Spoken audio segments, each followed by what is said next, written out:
Hi, everybody. Happy Monday. I hope you've had a fantastic weekend. Welcome to another episode of Kokoist Monday Masters. Today on this episode, we are going to be talking about everybody's favorite $3 word, viscosity. One of my favorite words to throw into pretty much any conversation because it really just makes you sound like you know what you're doing. The Kokoist gel line has a lot of different kind of variances when it comes to the viscosities that we play with. And I want to make sure you guys fully understand what that means, why it's a thing, and how it might make you move a little bit differently during your services. Let's get started. So the term viscosity basically refers to the thickness of a product. So consider water versus syrup. Water is going to have a much lower viscosity than syrup, which is going to have a much higher viscosity.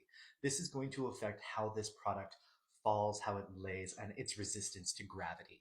So if you've ever taken one of our Kokoist double certification classes or a nail thought certification class, in those textbooks, we actually have the breakdown of the viscosity of every single product that is in the Kokoist line, and it's actually broken down by millipascals per second, which is a very fancy scientific term that really is just a unit of measurement for the actual viscosity, the thickness of the product in its relation to how it resists gravity.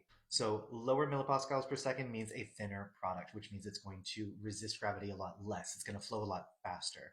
Higher millipascals per second is going to have much more resistance to gravity, which means it's going to flow much more slowly.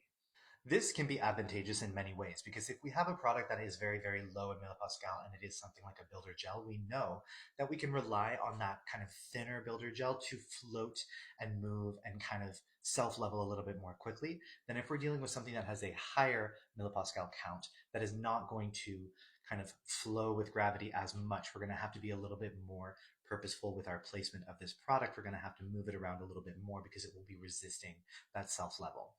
Let's just break this down a little bit more simply here. Okay, I've got four of our base slash builder gels here, and it's going to be from low to high viscosity. All right, so we have first up the Megastick base. This is our classic soft gel base coat. This is not a builder. This is not a structural application gel. This is something that you are applying thin coats of, so it is a thinner gel, lower viscosity. Moving up the line, we're getting into our builders. We're getting into the Nail Thoughts Builder Base. This is the tinted builder base. This is the bubbly color. I really like this one. This has a slightly higher viscosity than the Megastick base, so it's really, really great for applying structure. But because it's not super thick, this has a lot of really great self-leveling properties. It's that kind of like medium syrupy viscosity, where if you apply a nice bead, it's going to move and kind of relax itself, which is very advantageous when we're trying to do a nice structural application. This one really helps. The product will kind of do a little bit of the work for you. Moving up the line, we've got the Platinum Filler Base. This is a little bit of a higher viscosity than the Nail Thoughts Tinted Builder Base, so a little bit thicker. And for a lot of kind of medium to longer nails, that can be advantageous as well. If the product moves a little bit more slowly, this means you'll have a little bit more working time. You're not going to have to worry about it flooding into the sidewalls or flooding into the cuticle as much, and you can manipulate it a little bit more strategically. Moving up from there, you'll notice that we are switching to a pot. This is the Excel Builder Clear. This is the thickest gel that we have in the line. This is straight up a builder gel. This is not a base. So you do need to put that Megastick base underneath it. This is strictly a builder enhancement product. Very, very thick. It is in a pot because it cannot be inside a bottle. It is simply too thick. You will not be able to get it out of that bottle. But you can use this with a handheld brush, and because of the viscosity, you can really kind of manhandle it a lot more than something like the Nail Thoughts Builder, and kind of push it into place, use your brushes, really manipulate it. It's still going to self-level a little bit. It's not like a true hard gel where it's very, very thick. It's going to be a little bit more resistant to gravity than something like the Nail Thoughts Builder Base. This one you're going to be able to kind of manhandle and push it into place a little bit more, have a little bit more working time as well. This is really advantageous when we're doing things like sculpting, or if we're making enhancements, or if we're just doing overlays on really, really long nails. Having a little bit of working time there is really advantageous because you don't have to worry about it getting out of hand.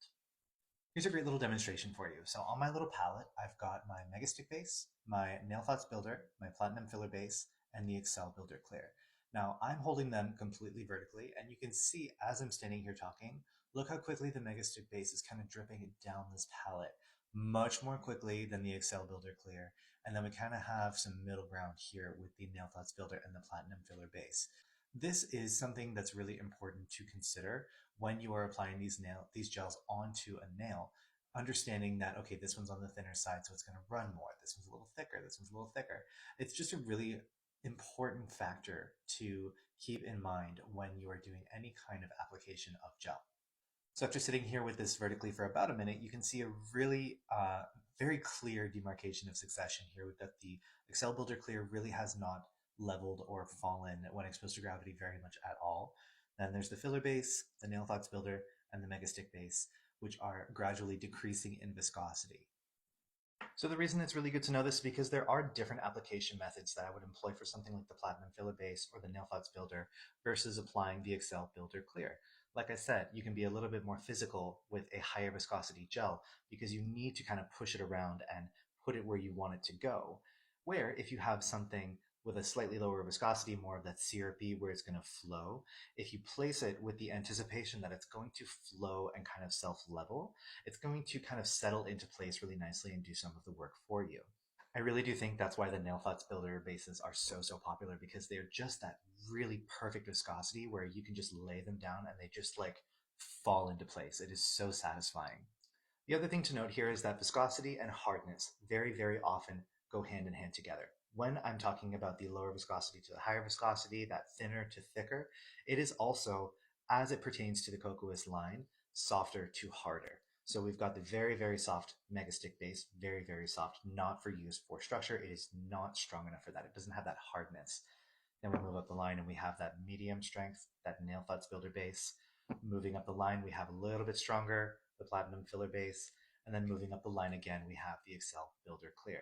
So low to high viscosity, low to high hardness.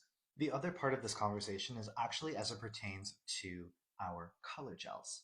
If you're familiar with the Kokoist as well as the Kokoist X Nail Thoughts line, you'll know that the Kokoist line of colors come potted like this, and the Nail Thoughts gel colors that are not builders do come bottled like this. These two products are both Japanese color gels. They are both beautiful. They both apply wonderfully. The bottle gel is a little bit of a thinner viscosity, and the potted gel is a little bit of a thicker viscosity. So the real advantage with the potted color gels is that you can really brush these out super thin. If you are doing a solid one color nail, most of the time you can do one really nice thin coat with these potted gel colors, get the pigmentation that you need, and save yourself a little bit of time, save yourself some product, which is really fantastic. But also by only having to do one, maybe two coats, you're saving yourself a lot of bulk of product over top of any structure that you may have created on the nail, which is really going to retain your shape and keep the nail beautiful. This higher pigmentation and higher viscosity is also really advantageous for nail design. Whenever I'm doing any kind of color blocking, line work, anything that needs fine detail, this is the go-to product for me. If you work with bottle and brush gel colors and you're trying to do nail art with them, because of the lower, slightly more watery viscosity of these, you may have noticed that when you have your liner brush, you get this little kind of teardrop effect when you have this gel on the brush. Because it's a little bit thinner, it tends to collect on the brush like that and create these little teardrops, which if you're trying to get very small detail, can be a little frustrating. Using a higher viscosity gel color is going to eliminate that problem for you. Now that being said, I still reach for the bottle and brush colors all the time. With the Nail Thoughts bottle and brush colors, they do still have a lot of pigment. They are jam-packed with pigment. They are really fantastic. A little bit more watery, so kind of quicker to apply sometimes, especially the grab and go aspect of having the brush preloaded inside the bottle. But I will usually err on the side of two coats with these guys just to make sure that I'm getting a really good, even, full cure. And while I may not reach for these guys to do things like color blocking or line work too much or as much as I would reach for the potted color gels, these ones I would absolutely reach for if I'm looking for that kind of loose, watery, kind of blendy texture to a color. If I want to kind of blend a couple colors together, the wateriness of these really helps them kind of blend and meld. They're also really great to use with our hazy gel, which is our blooming gel. Because it's a little bit more watery, they tend to spread through that hazy gel a little bit more quickly than if you were using the potted gel colors. So there you go, a little bit more of an inside look into the viscosities that create the Kokoist gel line. I hope this answered a couple questions for you, or maybe you had some aha moments about some products that you were looking at in the past, or maybe something you were confused about. But as always, if you guys have any questions whatsoever, we have our cute little comment section right below. You can drop your questions in there. We'll do our very best to get back to you by the end of the day. Other than that, I hope you guys have a super amazing work week. Stay busy, stay inspired. We will see you right back here for another episode of Kokoist Monday Masters in 7 days. Take care.